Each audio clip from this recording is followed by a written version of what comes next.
I've seen it written, and I generally subscribe to rehab is just training in the within the inconvenience of pain or injury. We could probably more realistically say within the complexity of pain and injury, and like that brings on a whole host of other factors, a lot of which you mentioned. You also mentioned the concept of envelope of function, and I want to go into that a little bit more because I think it's a really, really useful framework for clinicians if they haven't heard of that. Can you talk a little bit about the envelope of function and what that means to you as a clinician, and if that's an education point that you use in the rehab process with your athletes? Oh yeah, huge education piece. I think education is going to be very valuable for any athlete. A lot of times, it's funny, we think, oh, education is only going to be for patients that are having persistent pain because we want to make sure we don't instill maladaptive thoughts and beliefs. But the same thing can happen for the injured athlete that has something acute or subacute or that's younger as well. So using those educational resources and tools such as envelope of function can be valuable. To me, what it means is we all have this relatively relative set point or homeostasis, with a little bit of allostasis as well, meaning certain variables that kind of change and move that allow us to maintain homeostatic set points. And so if we have some disruption with that, whether it's an injury or whether it's just pain, we're going to likely then start to lower our homeostasis or being able to perform things that we once were able to do without having any type of limitations or hesitation.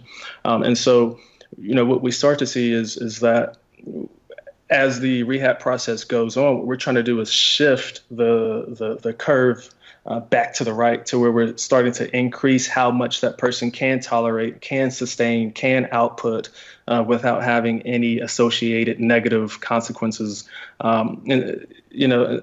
It's almost as if the same thing could be with graded exposure. They're similar. In a sense that, again, it's all about the specific adaptations to the imposed demands, but we just have to be very strategic about those demands that we're imposing on the system because we know there's a lower tolerance level to them. So we don't want to overwhelm or overtax the system too fast, too soon. That's kind of how I view the envelope of function, kind of slow and steady, and having a little bit of some parameters set forth.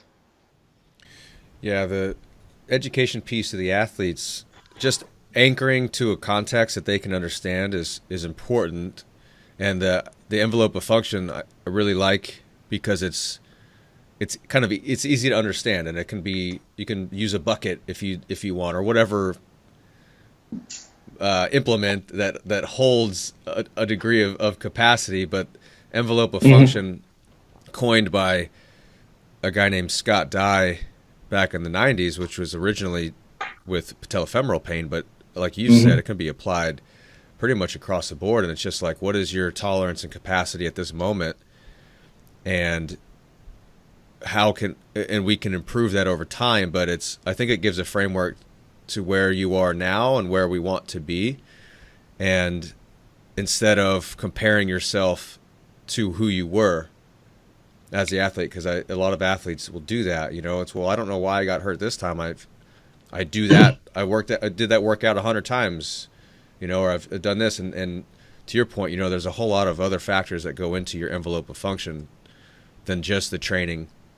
So I really, really like that. And you talked about tolerance for a little bit, but I've heard you talk about the heuristics that you use through the rehab process. And can you dig into, first of all, what is a heuristic? Yeah. And secondly, what are these heuristics that you use through the rehab process, and just the kind of different phases of that? Yeah. So, heuristics are basically they're shortcuts or pathways, so to speak, to allow us to come up with a better decision or understanding of something that we're presented with quicker. And it's not always the best, I will say, because we can potentially miss certain variables. But I think it allows you to bucket, and to a certain degree, yes, you're generalizing, but it allows you to bucket certain presentations. And then from there, you can kind of funnel or filter a little bit more to really become more strategic about what it is you're trying to accomplish or what the need is of that athlete at that time in that particular moment.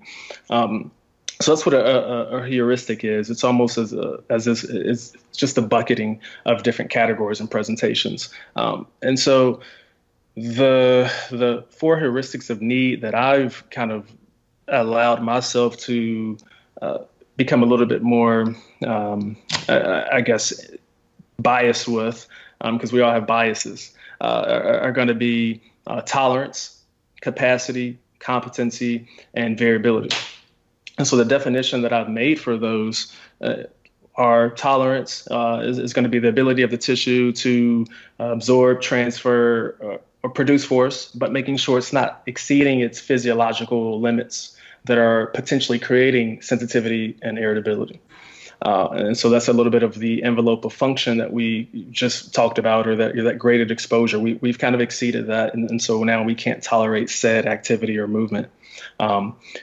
And this is really similar to capacity, but the way that I differentiate it with capacity is because we have moderate to high symptoms prior to reaching or even exceeding our capacity. We haven't even had an output yet. We all we have is these symptoms that preclude us from being able to have any type of adaptation occur by reaching capacity. Capacity, I would term as the ability to produce and sustain energy or some degree of output at an efficient rate and length, dependent on the environmental demands or the task. So, someone might present with things such as, tendinopathy, and it happens, like, oh, my calf or my Achilles starts to become very achy. So yeah, with the capacity piece, it's going to be, someone might present with Achilles discomfort, and it happens at the same time or the same mile with every run. And so to me, that depicts more of a limitation in their capacity. It's going to be something where there's low sustainability or depletion prior to completion is what I kind of call it. And so, the onset happens here all the time. Yes, it could be a tolerance thing as well, but to me, it's more of a capacity. They can't sustain output to meet the demands of their required or desired activities. And then we look at the next heuristic. So we have tolerance, we have capacity, and then I have variability, which is, I look at it through the lens of the ability to acquire and adapt to variable positions or have options or gears to choose from, again, depending on the environment, the situation, the task that's at hand. Someone, let's say a bodybuilder, might not need as much variability as perhaps a gymnast. So variability is also going to be dictated by certain constraints that I need in order to allow me to be successful at whatever endeavor I choose. I think a lot of people throw the term, variability around as this. Oh, variability is just this great and it's innate and everyone needs it. I think we all need it, but again, it's at a certain degree that we need it in order to be successful at what it is we're trying to accomplish. And so, with variability, certain subjective or objective findings or information that I'm hearing or looking for would be just habitual tendencies that someone might have environmentally, potentially, or even habitual tendencies from a standpoint of, hey, they just have this redundancy in activity, and we need to kind of reduce the monotony and allow them to explore different planes and different patterns, or a little bit of novelty, but still that novelty is going to be prefaced with some specific intent, as opposed to novelty just for the sake of novelty, and it's complex, but it doesn't have any specific, it doesn't warrant any specific adaptation. And then lastly, we look at competency. So this is, where it gets a little complicated, I guess, or it could get complicated, and people could argue, well, what does competency mean? To me, it means proficient movement with optimal outcomes. So then you say, well, we can get even, I guess, a little bit more specific and say, well, what is optimal? To me, optimal is what's the best solution to a movement problem for that particular individual. And so sometimes optimal might require constraints that it's more suitable for the solution that person needs. So competency gets a little bit more challenging. But for example, that might be someone who has never done a powerlifting move, and they're just not competent at it. And they need a little bit more of a, hey, let's try to go back or regress a little bit and start to build you back up, to give you the layers or the constraints you need in order to be a little bit more proficient or optimize your movement with this particular exercise. And so, those are the 4 heuristics that I think allow me to bucket individuals. And then from there, obviously, you can filter even more and determine what it is that they need from those buckets. With competency, I really like that you included the word constraints, because it sounds like we're including within that idea, or rather, we're not saying that there needs to be one particular way for someone to do a thing, and there's not perhaps a singular solution for a movement problem, because if we're talking about athletes, almost irrespective of what the sport or the activity is, there are going to be a myriad of situations that they might find themselves in. And we've talked about dynamic systems and motor skill acquisition a few times in the last few months.